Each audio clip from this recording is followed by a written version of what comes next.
ढुङ्गा चाहिँ ठुलो ढुङ्गालाई पिसेर मसिनो बनाएर यहाँ ल्यायो। यहाँ ल्याइसकेपछि अब हामी ढुङ्गा चाहिँ हेऱ्यौँ, तर कति हाल्ने के हाल्ने त थाहा छैन। यो चाहिँ 15 देखि 20% हाल्छ है। यो ढुङ्गा चाहिँ 15% 20%। यो चाहिँ कति भने यसले चाहिँ सबै माल त तयार भयो। तयार भएपछि त्यसलाई त पक्रिने काम गर्नु। अब सिमेन्टको घर त अब बनाइसकेपछि त त्यसलाई त पक्रिन भने त फुटो झर्छ।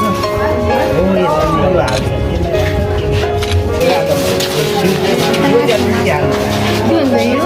अब यो प्रत्येक मेसिन चलिसकेपछि आफ्नै आफ्नै स्पिड हुन्छ। उतो कति पर्सेन्ट भनेको थियो मैले 20% को स्पिड हुन्छ। त्यो 20 को 1.5% को स्पिड हुन्छ। यो चाहिँ 30% को स्पिड हुन्छ है। 30% रातो माला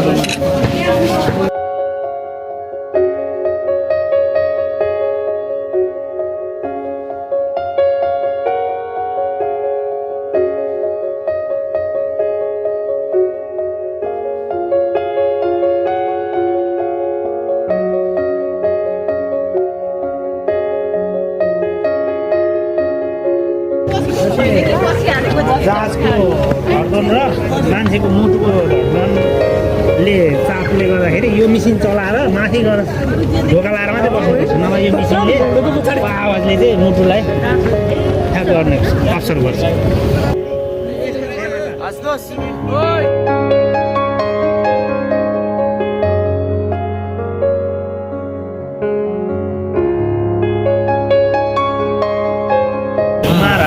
यो हुन्छ होइन फुटाउने काम गर्दैछ। फुटाउने काम गर्दैछ फलाम मैले।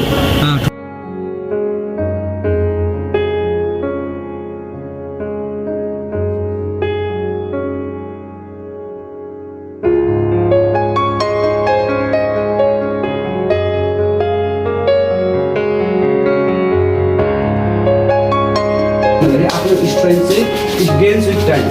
र यसलाई के चाहिन्छ भन्दाखेरि त्यो स्ट्रेन्थ गेन गर्नको लागि चाहिँ इट इज वाटरसँग रियाक्सन हुन्छ। त्यही भएर चाहिँ अप टु 20 डेज त्यही भएर हामीले ढलान गरेको बेला चाहिँ माथि चाहिँ अब 1 महिनासम्म पानी जमाउँछ नि होइन। पानी छिट्नुपर्छ भन्छ होइन। अब यो सिमेन्टको बनाएको ब्लक्सहरू स्यान्डहरू सबै मिसाएर छैन भने मजाले होइन 20 डेजसम्म ढलान गरेर राख्छ होइन। चाँडै त्यो फुकालेर चाहिँ बिग्रियो भन्छ कसैले होइन। पानी मजाले नजमाएर भन्छ।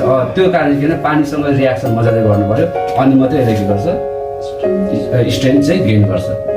कति भन्दाखेरि लगभग 1 मन्थसम्म चाहिँ यसलाई चाहिँ के गर्नुपर्छ पानी राख्नु पर्छ।